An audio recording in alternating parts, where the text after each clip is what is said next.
ठीक है, तो इसका आंसर कितना आ जाएगा एवरेज का 3v1 v2 v3 v1 v2 v2 v3 और v3 v1, ठीक है। तो इसका आंसर आप लगा लो डी। नेक्स्ट 8th क्वेश्चन,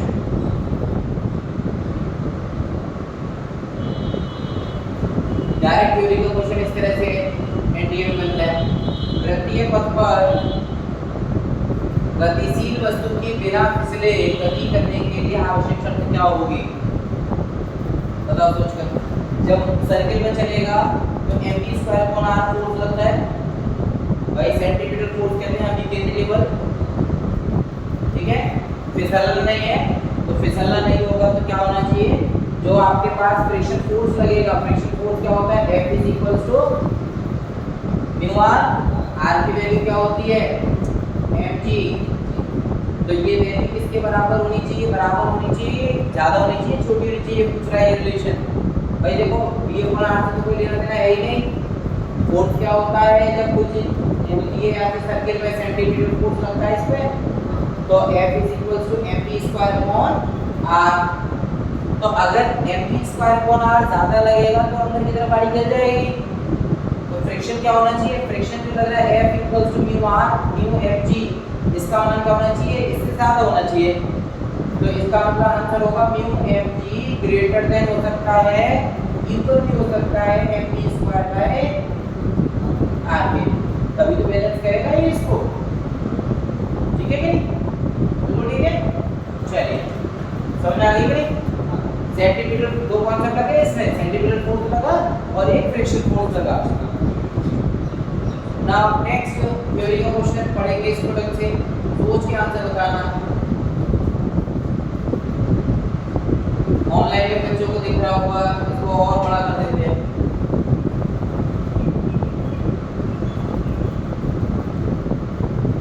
ठीक है, आपको अच्छे से दिख रहा होगा, पढ़ो इसको। एक व्यक्ति किसी गतिशील ट्रेन में इंजन की दिशा में मूव किए बैठा है और एक सिक्का उछालता है जो कि व्यक्ति के पीछे जाकर गिरता है। एनडीए में सिर्फ टू सिर्फ क्वेश्चन आ चुका है, जल्दी से आंसर बताइए इसका। सोचिए क्या होगा ये एबीसीडी। देखिए क्वेश्चन प्रैक्टिस के लिए जो ऑनलाइन बच्चे हैं उनको क्वेश्चन सामने दिख रहा है, उसको सॉल्व करेंगे। उसके बाद मैं जब आंसर बताऊंगा तो आपको ये पता लगेगा कि कितने आंसर आपके सही जा रहे हैं, कितने गलत। और इस तरह से हम 25 क्वेश्चन के कम से कम नहीं तो 20 सेट लगाएंगे, 500 क्वेश्चन आपको हो जाएंगे इसमें। तो फटाफट से करना शुरू किया जाए। फर्स्ट सेट है आपका, फर्स्ट एक मिनट में देखिए बता रहा हूँ। ये आंसर बिल्कुल सही है, ये वाला ना बिल्कुल ठीक है। Moving forward and gaining speed, तो ट्रेन आगे की ओर गतिशील है और इसकी चाल बढ़ रही है, क्योंकि इसने क्या लिखा है कि सिक्का पीछे की ओर गिरता है। जब आपने क्या लिखा, एक व्यक्ति किसी गतिशील ट्रेन में इंजन की ओर मुड़ के बैठा है और उसने क्या किया, एक सिक्का ऊपर उछाल दिया और वह सिक्का जो है व्यक्ति के पीछे जाकर गिरता है। इसमें मोमेंट ऑफ इनर्शिया समझो। अगर तुमने कोई चीज उछाली, चना या सिक्का उछाल दिया, चना तुमने खाने के लिए उछाल दिया, उसी समय तुम्हारी क्या हो, गाड़ी रुक जाए, उसी समय तुम्हारी ट्रेन रुक जाए, बस रुक जाए, तो क्या होगा, वो जो चना है तुम्हारे धीमे आएगा, आगे जाएगा, पीछे जाएगा, आगे जाएगा। क्योंकि आप जब चल रहे हो, आप चल रहे हो, इसका मतलब बस चल रही है, कार चल रही है, आप भी चल रहे हो, दोनों मोशन में। आपने चने को उछाल दिया तो वो प्रोजेक्टाइल मोशन करेगा। आपने जब उसको उछाला तो ये ऊपर उछाला, बस ऑलरेडी आगे चल रही है, वो ऐसे करके जाएगा। तभी तो क्या होता है, हमने उछाल दिया, थोड़ा ऊपर गया, हम जब तक थोड़े से आगे बढ़े वो चना वापस हमारे मुंह में आया। आता है कि नहीं? अब इसमें क्या हो रहा है कि वो पीछे गिरा है, तो पीछे गिरने का रीजन क्या होगा, पीछे इसलिए गिरा होगा क्योंकि उसकी जो ट्रेन की स्पीड होगी वो आगे की तरफ बढ़ रही होगी। भाई मान लो तुमने सिक्का उछाल दिया और गाड़ी की स्पीड बढ़ा दी, तो फिर तो सिक्का पीछे ही गिरेगा ना, तो इसलिए पीछे गिरा है, नॉर्मली आगे गिरता है। क्लियर है? चलो आगे बढ़ते हैं भाई। ये तो सिंपल बताएंगे होंगे, सभी बच्चे बता देंगे इसको। तो एक पिंड पर जब नियत बल लगाया जाता है तब निम्न में से कौन सी राशि नियत रहती है, नियत बल लगाने पर? भाई फोर्स कांस्टेंट है, F इज इक्वल्स टू क्या होता है, ma। फोर्स कांस्टेंट बोल रहे हैं वो, नियत मास कांस्टेंट है ऑलरेडी, तो एक्सेलरेशन ही तो कांस्टेंट होगा, तो इसका आंसर हो गया सीधे सीधे बी, एक्सेलरेशन। ठीक है कि नहीं? अगला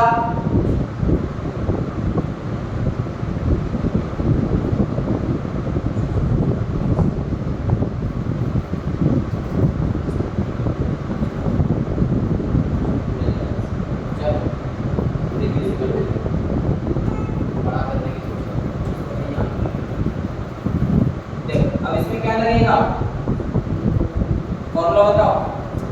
W बराबर F S तो थीटा का दिया फिर तो cos थीटा लगेगा। वेरी, तो इसमें क्या फॉर्मूला लग गया, W is equals to F S cos theta. जरा करना कैलकुलेशन।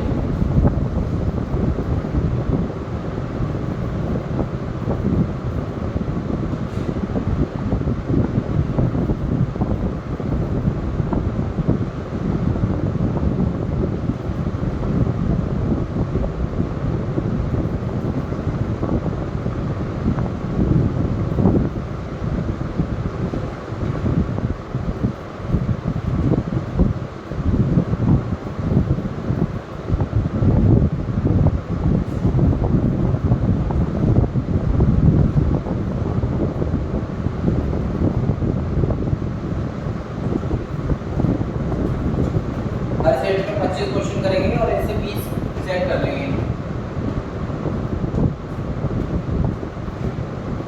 उस क्वेश्चन से रिलेटेड जो फॉर्मूला जो थ्योरी आ रही होगी वो यही क्लास में डिस्कस करते जाएंगे। फटाफट से बच्चे सॉल्व करें। एफ एस कॉस थीटा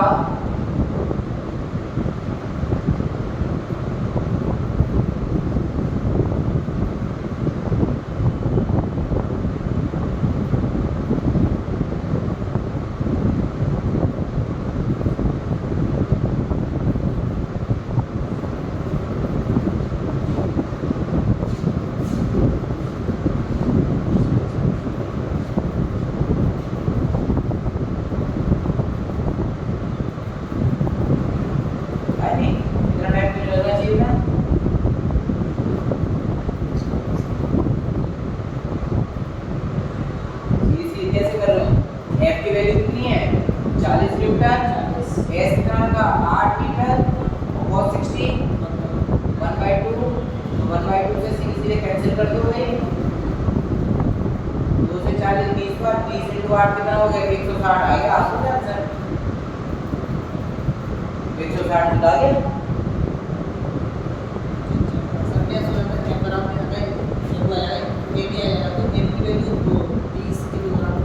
नहीं फिर ये निकालना पड़ता है, क्यों चक्कर पड़ेगा? डायरेक्ट कैपेसिटी है, मास तो एक्स्ट्रा दिया है। भाई ऐसे समझो कि घर में अगर चाय बनानी है तो किचन में बहुत सारी चीजें रखी हैं, तो जरूरी थोड़ी है कि चाय बनाने सब्जी डल जाएगी। ऐसे क्वेश्चन में 10 चीजें एक्स्ट्रा रखी हैं, तब कर देने दो।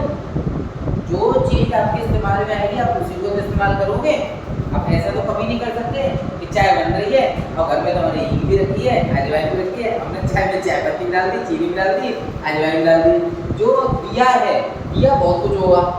अब मान लो मैं यहाँ फ्रिक्शन भी लिख देता, मैं कोई कोएफिशिएंट लिख देता, मतलब नहीं था। सिंपल सा रहेगा W equals to F cos theta. सड़क अगर खुरदरी होती तो F बराबर क्या लिखता मैं म्यू आर बराबर पे mg लगाता, वो फिर लॉजिक बदल जाता, वो घर्षण वाला सवाल हो जाता। अगले पे आओ, सीधे बता देना इसका तो आंसर। किसी पिंड की गतिज ऊर्जा और चाल के बीच खींचा गया ग्राफ कैसा होगा? गतिज ऊर्जा और चाल के बीच में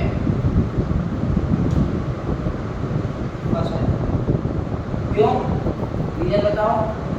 सर वो चाल के बीच में वो सीखने का होगा। कैसे नहीं होगी भाई? फॉर्मूलेशन बता दो, फॉर्मूला बताओ। Kinetic energy, what is the shape of graph between the speed and kinetic energy? A is equals to 1/2 mv square. Mass constant है, हाफ कांस्टेंट है, K क्या आ गया? प्रोपोर्शनल टू v स्क्वायर, तो maths में पढ़ा है यहाँ पर एक पर स्क्वायर पर सिंगल पावर तो पैराबोला बनता है। अरे वो नहीं पढ़ा y स्क्वायर बराबर 4ax, पैराबोला ये किधर होता है हमारा x की तरफ, और जो इधर हो जाएगा माइनस का 4ax। इसी तरह से ये ध्यान देने वाली बात है, अगर आपका इधर है y स्क्वायर बराबर 4ax, इधर है y square equal to minus का 4ax, ऊपर होता है तो x square is equal to 4ay, नीचे होता है तो x square is equal to minus का 4ay होता है नहीं, ठीक है ना। तो अब इसमें आपको कौन सा दिया हुआ है, काइनेटिक एनर्जी और v का स्क्वायर आ रहा है, तो वेलोसिटी का स्क्वायर आने का मतलब आपका क्या हो गया, पैराबोला बनेगा। सिंपल सी बात, तो इसका आंसर हो गया पैराबोला, परवलयका। ठीक है, सीधे सीधे क्वेश्चन आ जाते हैं। अब ये वाला पढ़ो उसको अच्छे से।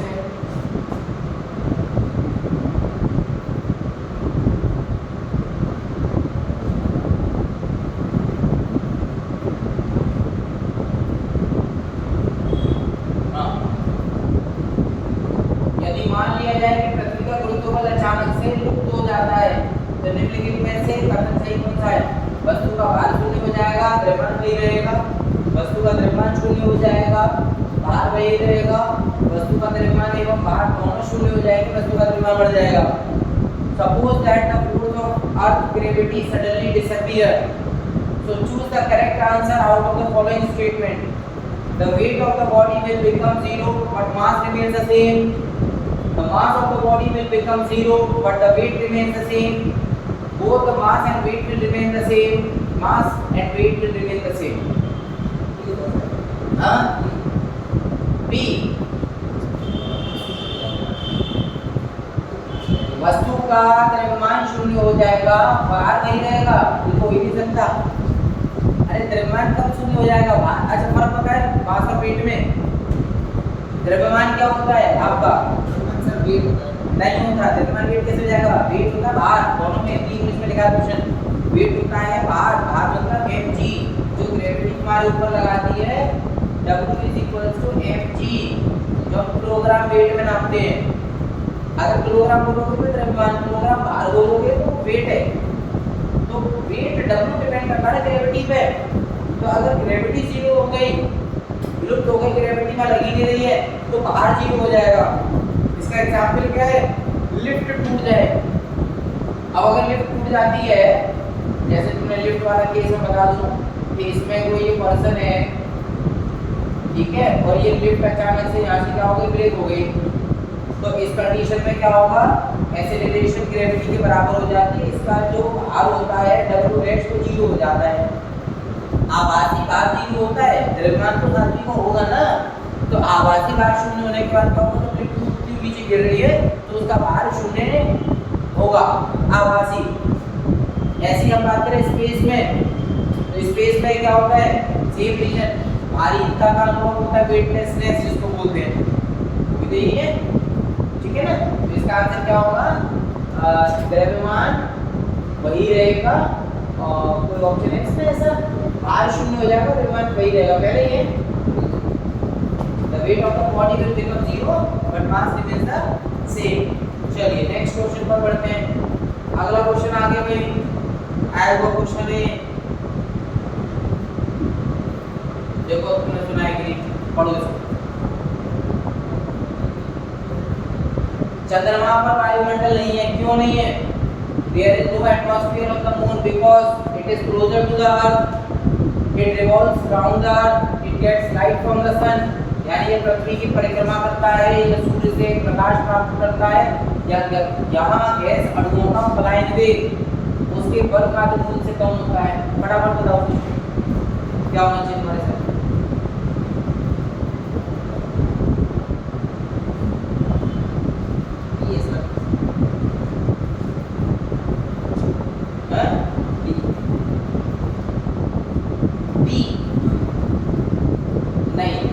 तो इसका रीजन क्या होगा, फिर ये थोड़ी कोई रीजन होगा।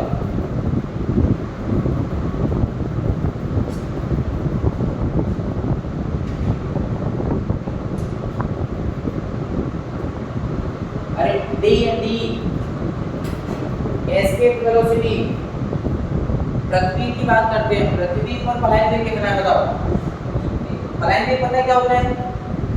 पलायन वेग वो वेग होता है जिससे अगर मैं किसी वस्तु को फेंक दूं तो पृथ्वी के गुरुत्वाकर्षण क्षेत्र से पार होकर बाहर निकल जाता है। Escape velocity it is the minimum velocity above which body will escape from the earth gravitational field। पृथ्वी के गुरुत्वाकर्षण क्षेत्र से बाहर निकल जाती है, वो पृथ्वी के लिए क्या है? पलायन वेग है ना। उसकी वैल्यू कितनी होती है वो तुम्हें याद रहनी चाहिए भाई, 11.2 किलोमीटर प्रति सेकंड सैटेलाइट वाले पढ़ाया जाता है, ये पलायन वेग है। और एक होता है कक्षीय वेग, जब सैटेलाइट अपनी कक्षा में घूमता है उस समय कितना चाहिए? वो ऑर्बिटल वेलोसिटी वो होती है 8 किलोमीटर प्रति सेकंड। तो ये जो पलायन वेग है 11.2 ज्यादा है, इसीलिए तो सब चीज यहाँ पृथ्वी पर है, गैस के मॉलिक्यूल्स हैं, व्यक्ति बैठे हैं, सब कुछ है। मशीन को कोई ऑब्जेक्ट उठाओ तो तुम फेंकोगे तो लौट के जमीन पे आएगा, बट अगर तुमने इतने से फेंके तो लौट के नहीं आएगा। यहाँ पर क्या है? पलायन वेग की वैल्यू बहुत कम है, इसकी वजह से वहाँ के जो वायुमंडल के जो गैसेस मॉलिक्यूल है ना वो सब बाहर निकल जाते हैं, तो चंद्रमा पर वातावरण नहीं है, सीधी सी बात, ठीक है। तो डायरेक्ट याद रखेंगे। अगला ये वाला तो पढ़ा होगा तुमने, वैल्यू में पूछ रहा है, डायरेक्ट याद करने का क्वेश्चन है। वैसे तो सिग्मा होता है क्या ये बताओ? सिग्मा, हाँ, कहाँ यूज करते हैं इसको सिग्मा को?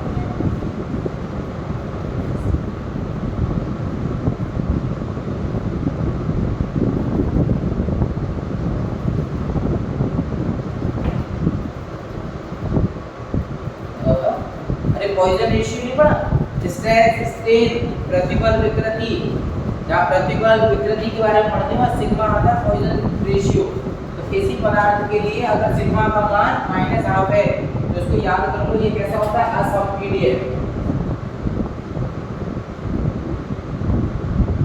ये इसका आंसर होगा, याद करने की वैल्यू है ना, इसकी वैल्यू आपकी लिमिट दी होती है। नेक्स्ट क्वेश्चन पर चलते हैं।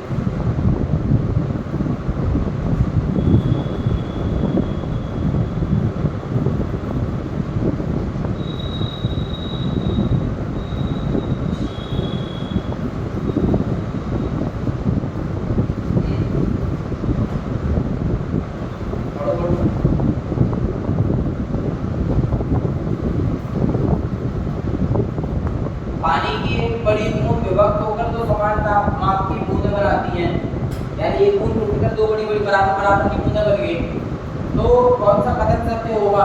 दोनों बूंदों के तापों का योग प्रारंभिक बूंद के बराबर होगा, दोनों बूंदों के द्रव्यमान का योग प्रारंभिक बूंद के द्रव्यमान के बराबर होगा, दोनों बूंदों के त्रिज्याओं का योग बराबर होगा, या दोनों बूंदों के पृष्ठीय क्षेत्रफल का योग प्रारंभिक बूंद के पृष्ठीय क्षेत्रफल के बराबर होगा। सिंपल लॉजिक है, मैथ्स में पढ़ाया जाता है।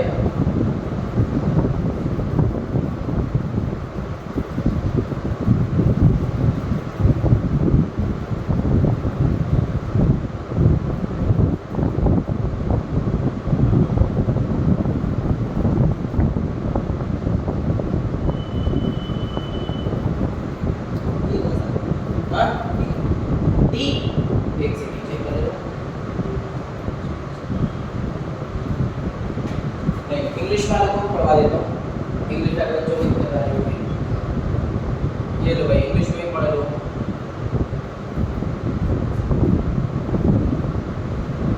A drop of water breaks into two droplets of equal size. In this process, which of the following statement is correct? The sum of temperature of the two droplets together is equal to the original temperature. The sum of masses of two droplets is equal to the original mass.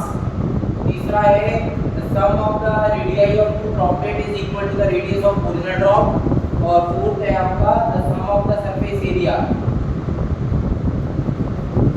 देखो surface area तो जब एक बूंद दो बूंदों में टूटेगी तो surface area तो अलग अलग होगा, सही है कि नहीं? तो उनका जो सरफेस एरिया है वो अलग हो गया, लेकिन यहाँ पर क्या इक्वल होगा? मास। अगर मान लीजिए दोनों का जो मास है, एक बूंद का मास कुछ और है, दूसरी बूंद का मास कुछ और है, उन दोनों का टोटल पहले वाली बूंद के बराबर ही तो होगा, मास पूरी कम हो जाएगा। बात समझ रहे हो? जैसे ऐसे समझ के देखो कि आप ये जो खूनों की बात कर रहे हैं, आप किसी सॉलिड मटेरियल को लेके रखो, एक आपने सॉलिड मटेरियल रखा, उसके ऊपर दूसरा सॉलिड मटेरियल रखा, आधा किलो का पार्ट, उसके ऊपर आधा किलो का पार्ट, दोनों आधा प्लस आधा एक हो जाता है कि नहीं? सिंपल से समझो, मास और वेट है, बाकी यहाँ पर रेडियस से क्या होता है, रेडियस तो अलग रहेगी, है ना? ठीक है कि नहीं? चलो ये वाला फॉर्मूला पढ़ा हुआ है, आर्किमीडेज के सिद्धांत में डिराइव करते हैं इसका। यदि रो घनत्व वाली किसी की वस्तु का भार W है तो वायु जिसका घनत्व कितना है लिखा हुआ है यहाँ पर सिग्मा, इसमें आभासी भार कितना होगा, ये रो दिया हुआ है और ये सिग्मा दिया हुआ है, तो W पूछा गया वेट, तो इसका डायरेक्ट फॉर्मूला होता है आर्किमीडेज के सिद्धांत से 1 माइनस सिग्मा बाय रो, याद कर लो, डी ऑप्शन है, ठीक है? नेक्स्ट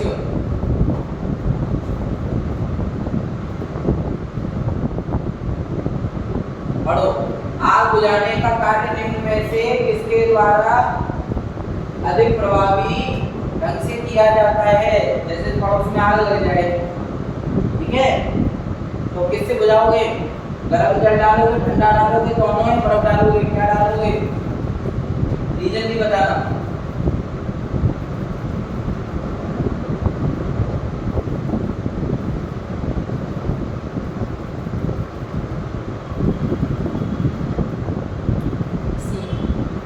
सी दोनों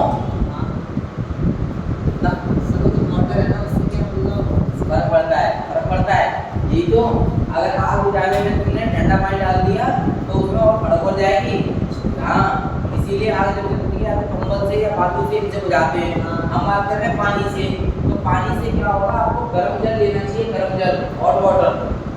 अगर आप गर्म पानी यहाँ पर डालते हो, गर्म जल, तो गर्म जल से क्या होता है, वहाँ का टेम्परेचर एकदम से क्या हो जाएगा, डाउन हो जाएगा, और उसको ऑक्सीजन खत्म हो जाएगी।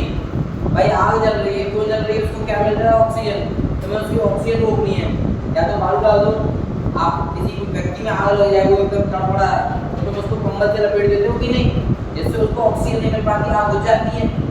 अब तुम उसमें क्या करो, ठंडा पानी और डाल दिया तुमने, तो ठंडा पानी डालोगे तो क्या हो जाएगा, अरे H2O है, और ब्रेक हो गया पानी, आग से हाइड्रोजन ऑक्सीजन अलग होगा, ऑक्सीजन और तुमने और तो इसमें पानी डाला तो हो सकता है वो आग में नहीं का काम करे, वो एकदम से लपटे और उठ जाए, तो वहाँ पर तुम्हें क्या करना चाहिए, गर्म जल लेना चाहिए, ठीक है कि नहीं? चलो अब ये वाला क्वेश्चन करूँ,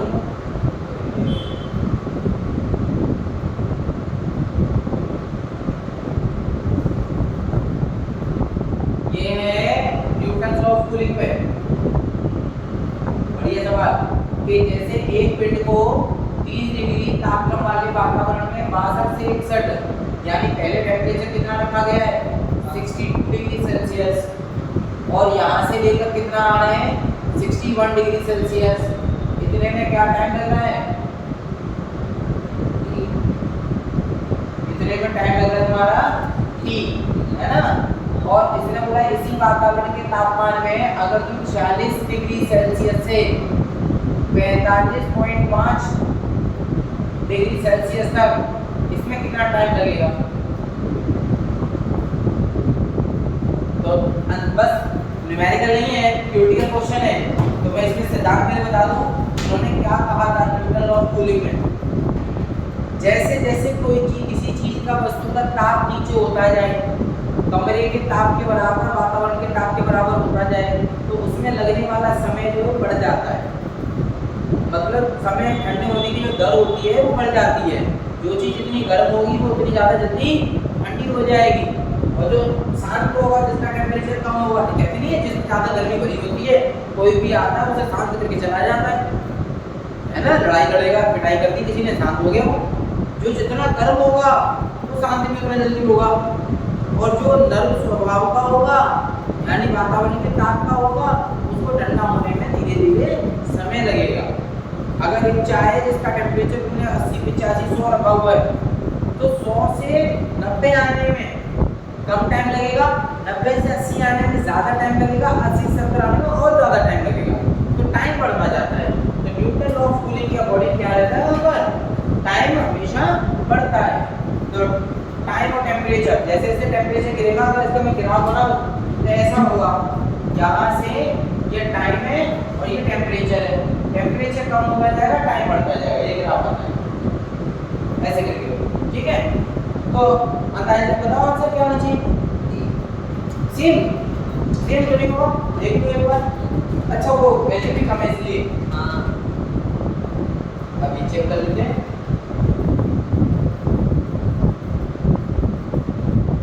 सही है, एकदम ठीक है, करेक्ट, क्योंकि वहां पर वैल्यू के हाफ हो गए, एग्जैक्टली सेम आता है आंसर टी मिनट के बराबर। क्लियर है।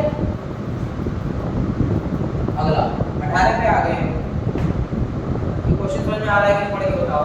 आया हुआ क्वेश्चन है ये, एयरफोर्स में भी आया हुआ है, ये वैसे अब इसमें भी है। होगा ना बुकलेट में, बिल्कुल होगा। एक वस्तु उत्तर दिशा में कितना चल रहा है भाई, यहाँ से ईस्ट वेस्ट का ध्यान रखना, ईस्ट वेस्ट नॉर्थ साउथ, पूर्व पश्चिम उत्तर दक्षिण। अब उसमें क्या हो रहा है, ये वस्तु उत्तर दिशा में यहाँ से चला 6 मीटर ऊपर, पूर्व दिशा में चलता है 8 मीटर, सही है। तो अब 10 मीटर में बच्चे क्या कर देते हैं, ऊपर की तरफ यहाँ भेज देते हैं, 6 8 और 10 ऊपर। अरे इसे तो नॉर्थ भी लिख देता, ऊपर क्यों लिखा है, तो ऊपर का मतलब है परपेंडिकुलर बाहर की तरफ, यानी कि आपको पहले इस लाइन को मिटा दो, आपका जो बाहर है 10, तो पहले क्या करना पड़ेगा, आपको परिणामी निकालना पड़ेगा। मैं अलग कलर से बना दे रहा हूँ, रेड से, इन दोनों का परिणामी कलर को चेंज कीजिएगा, अब आएगा, यहाँ से निकालो परिणामी, तो 6 और 8 का परिणामी कितना होता है, 6 का स्क्वायर कितना 36, 8 का 64, 36 और 64 100, 100 का वर्गमूल 10, ये आ गया 10। और इसके परपेंडिकुलर इसने कहा है कितना है 10, तो ये यहाँ पर जोड़ दोगे तो रिजल्टेंट निकल आएगा, तो रिजल्टेंट परिणामी हो जाएगा आपका अंडर रूट में 10 का स्क्वायर और प्लस 100 प्लस 100, 200 हो गया भाई, और 200 हो गया तो यानी कि टेन वैल्यू, ठीक है, इस तरह से टेन को आंसर आ गया। अगले सेम है, ये भी मिलता ही होता। एक वायु है 400 मीटर उत्तर की ओर, 300 मीटर दक्षिण की ओर, 1200 मीटर ऊपर, सेम करके निकालेंगे, आंसर बता दो इसका।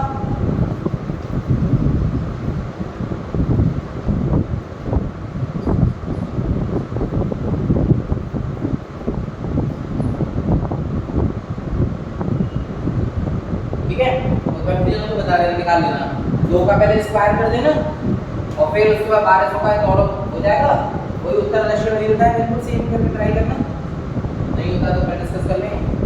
ये वाला फॉर्मूला होता है, एक व्यक्ति एक सीधी सड़क पर प्रथम आधी दूरी तय करता है v1 से, शेष आधी दूरी तय करता है v2 से, तो औसत वेग क्या होगा, अभी बताया था औसत वेग का formula d 2v1 v2 upon v1 plus v2। यदि समय बराबर होगा तो फॉर्मूला लिखते हैं v1 plus v2 divide by 2। भाई यहाँ से ऐसे करके देखो, a से लेकर b तक, b से लेकर c तक, ये दूरी x है, ये भी दूरी x है, इसकी चाल v1 है, इसकी चाल v2 है, आपको निकालना है औसत चाल, एवरेज स्पीड।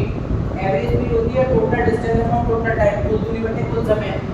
कुल दूरी कितनी हो गई, x प्लस टाइम दिया नहीं है तो टाइम नहीं दिया, समय बराबर दूरी बटे चाल, x बटे v1,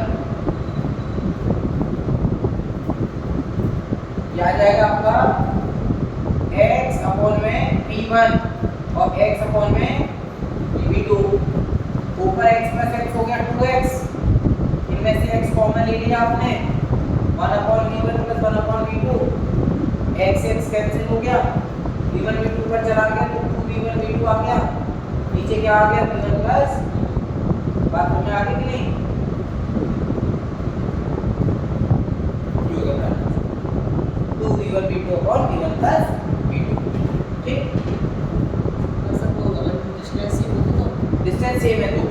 टाइम सेम होता तो v1 + v2 divide by 2 distance में सही है।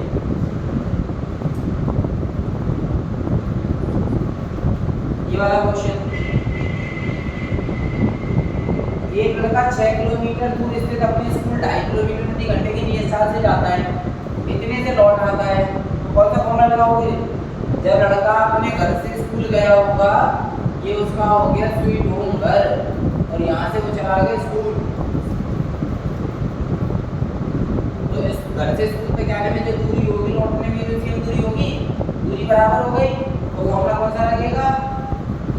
अभी बताया पीछे 2v1 v2 upon v1 + v2, पहले पुट कर देंगे 2, पहले की चाल दे रखी, जाते समय 2.5 और लौटते समय 4, 2.5 + 4 6.5, सॉल्व कर लें, आ जाएगा आंसर। बस ऐसे उल्टी है 6 किलोमीटर बस चेंज करें ऐसे जरूरत क्या है? किलोमीटर पहले भी तो किलोमीटर प्रति घंटा में दिया है, जब स्पीड किलोमीटर प्रति घंटा में दिया तो चेंज करने की कोई जरूरत नहीं है। ठीक है, चलो और आगे बढ़ते हैं, 2-3 और रह गए। अब क्वेश्चन है, एक वस्तु पर 50 न्यूटन का बल लगाने पर बल की दिशा से बिल्कुल सेम हो जाएगा। ये आगे कार्य W बराबर क्या लगाएंगे? Fs plus cos theta, F दिया, S दिया है, थीटा 60 दिया है, वैल्यू रख के निकालेंगे, 250 आएगा ना भाई। 50 × 10 500, 500 को आधा कर देंगे, 250 हो गया, बहुत सिंपल है। तो यहाँ पर 50 1/2, 2 से कैंसिल कर दिया, ये हो गया 250। ठीक है,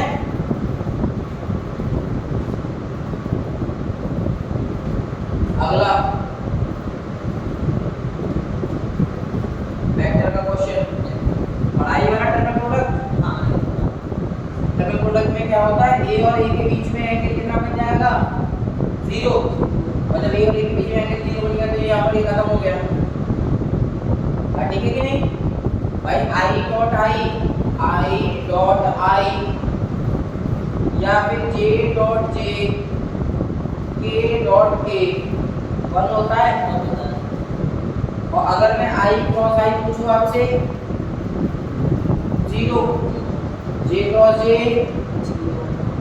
पता है ना, A cross B sine theta हो जाएगा, A B sine theta, K cross K भी 0।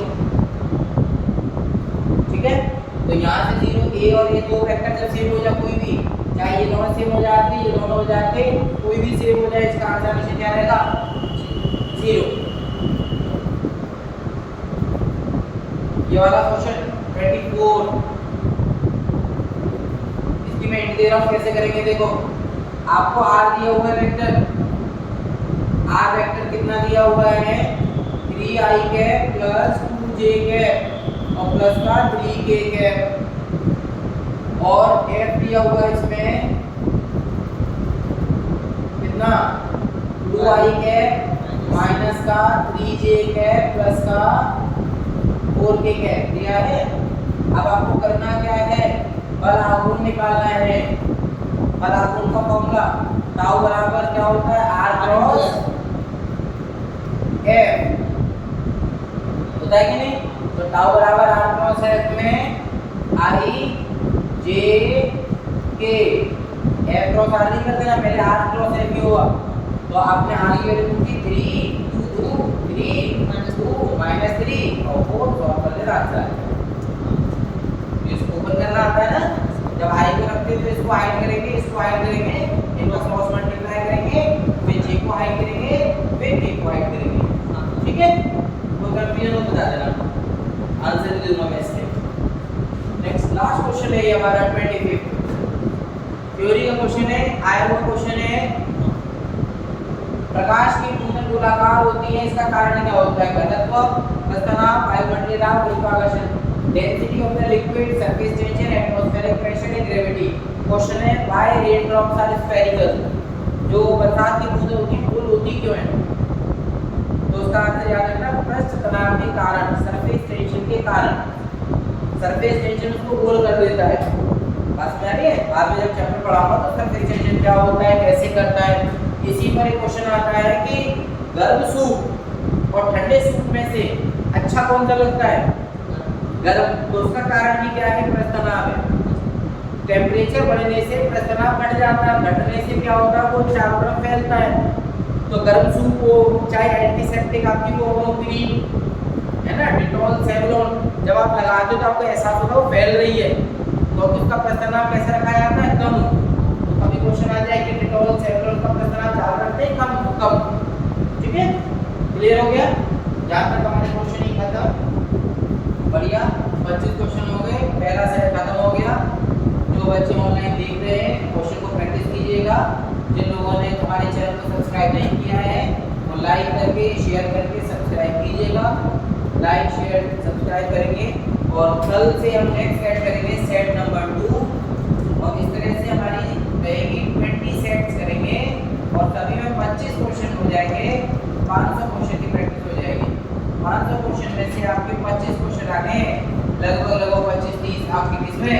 एनडीए में। तो एनडीए तक ये वाला टारगेट पूरा करेंगे, फिर इसके बाद रेगुलर क्लास शुरू करेंगे, ठीक है? तो इसकी पीडीएफ मैं दे दूंगा, बाकी सॉल्यूशन लगा देते, एक बार और प्रैक्टिस कर लेना, ठीक है? चलो, यही बात करें। Thank you sir. हमारी क्लास का टाइम